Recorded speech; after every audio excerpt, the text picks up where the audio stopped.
Good evening and welcome to the comprehensive news at 5 p.m. on Opportune TV. I am Mary Agiobo. First, the headlines. Federal government targets 1.76 trillion naira via treasury bills sales in third quarter of 2025. UK economy contracts for second consecutive month. Arsenal close in on €50 million deal for Chelsea's Noni Madueke. And now the news in details.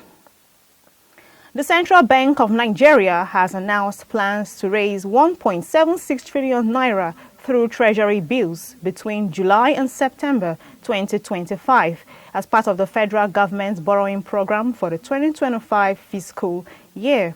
According to the Nigeria Treasury Bills Issue Program released by the Apex Bank, the issuance will include 340 billion naira in 91-day bills, 230 billion naira in 182-day bills, and 1.19 trillion naira in 364-day bills. However, this figure marks a 12.8% increase compared to the 1.56 trillion naira raised in the same period last year.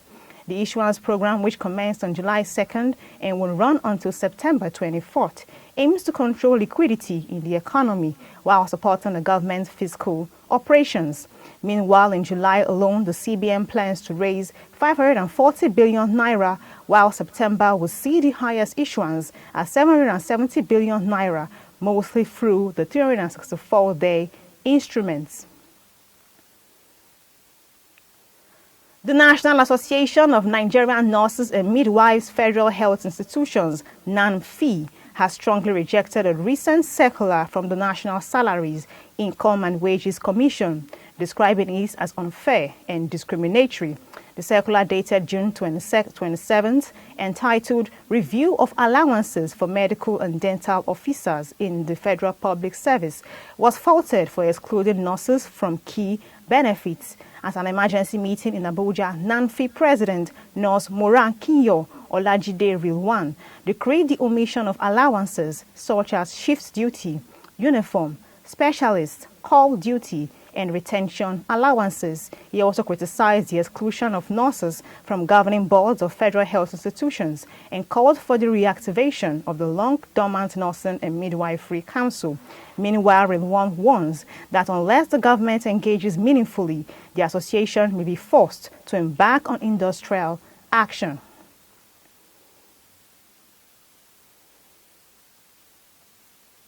In another development, the Nigerian Customs Service has announced a ban on the examination of pharmaceutical cargoes at the bonded terminals, restricting such inspections to only 4 designated ports. Speaking at the handover of 25 containers of unregistered pharmaceutical goods seized in Lagos, Comptroller General Adewale Adeniyi says that only the Apapa Command, PTML, Lagos International Airport, and on port in Rivers State are now authorized to clear pharmaceutical shipments. The seized goods with a duty paid value exceeding 9.2 billion naira include expired drugs, unregistered medications, and cosmetic items. Adeniyi warned logistics operators and bonded terminal owners that any complicity in illegal imports would attract serious penalties, including loss of licenses. He credited the seizures to the customs' enhanced intelligence and surveillance capabilities. Residents of Benue State are calling on the government to urgently address the escalating violence that has claimed over 1,000 lives in the last 2 years. At a town hall meeting in Makurdi, traditional rulers, leaders, survivors, and activists voiced concerns over continued attacks, mostly blamed on Fulani militia. Speaker after speaker described the violence as ethnic cleansing, urging the federal government to intensify security presence and deliver justice to affected communities. The meeting also heard appeals for coordinated humanitarian support for the more than 2 million displaced persons in the region. However, participants further stressed the need to address the root causes of the conflict, including climate change, land disputes, and governance failures. Finally, from the local stories, staff at the Oyo State College of Agriculture and Technology, Igbora, have commenced an indefinite strike to protest delayed and incomplete salary payments. 3 unions, ASUP, SANIP, and NASU, under the Joint Action Committee, declared the strike after failed appeals to the institution's management. In a joint statement, the union said the school's inability to augment state subvention for full salary disbursement is unacceptable, especially after a 25% subvention increase was approved in January. They called on Governor Seyi Makinde to intervene immediately and rescue workers from what they termed a dire financial crisis. Now we'll be going on a short break as Lydia Ajayi will be taking over to give us stories from the foreign scene, the world of sports and entertainment. Please stay tuned.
You are still watching the news at 5 on Opportune TV.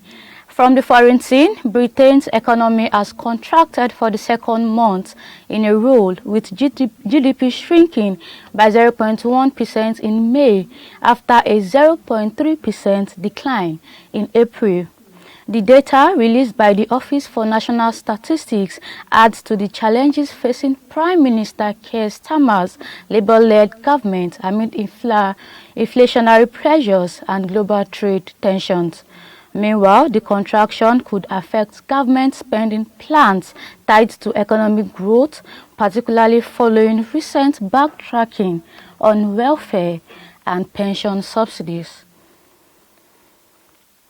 Moving on, Ghana's government has condemned the United States' decisions to cut the validity of B1, B2 visas for Ghanaians from 5 years to just 3 months. In a statement released on July 10th, Ghana's Ministry of Foreign Affairs described the policy as a substantial variance from existing bilateral agreements. While acknowledging America's sovereign right over immigration, Ghana urged an early resolution to what it termed a disruptive development. The ministry says it remains committed to diplomatic engagement, citing the high number of multiple entry visas Ghana grants to United States citizens in reciprocity. From the world of sports, Arsenal are set to sign Chelsea winger Noni Madueke in a £50 million transfer deal.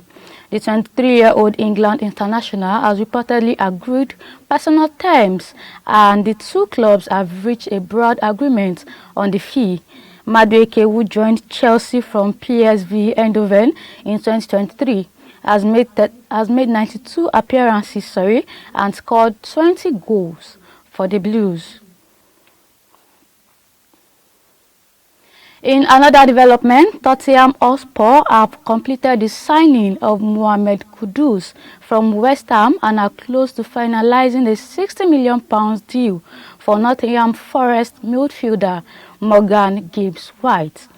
Kudus, who joined Spurs in a £55 million transfer, cited the opportunity to play Champions League football and work under new manager Thomas Frank as key factors in his decisions.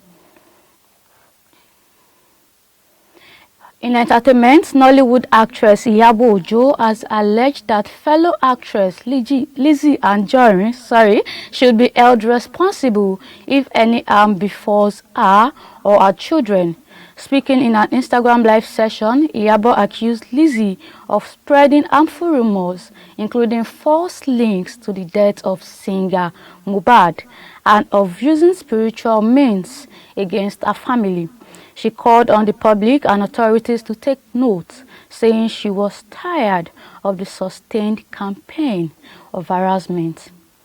Finally, global pop star Justin Bieber has surprised fans with the sudden release of his 7th studio album titled Swag. The 21-track project is Bieber's first full-length album since becoming a father in 2024. The music reflects a deeper, more personal tone inspired by his new role as a husband and father. However, promotional billboards in Los Angeles hinted at the album just hours before its release. And that wraps up the stories from the foreign, entertainment and sports. Please join Mary Agliobo for more stories from the business world. I am Lydia Ajayi. Stay tuned.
Thank you, Lydia Ajayi. And now to the business segment.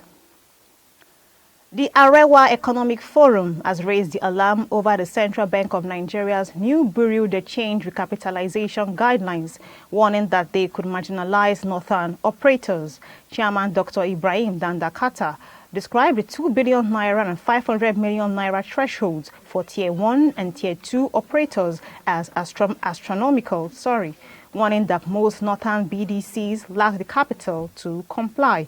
He called for a 6 to 12-month extension and urged a more inclusive regulatory framework to prevent regional exclusion and job losses.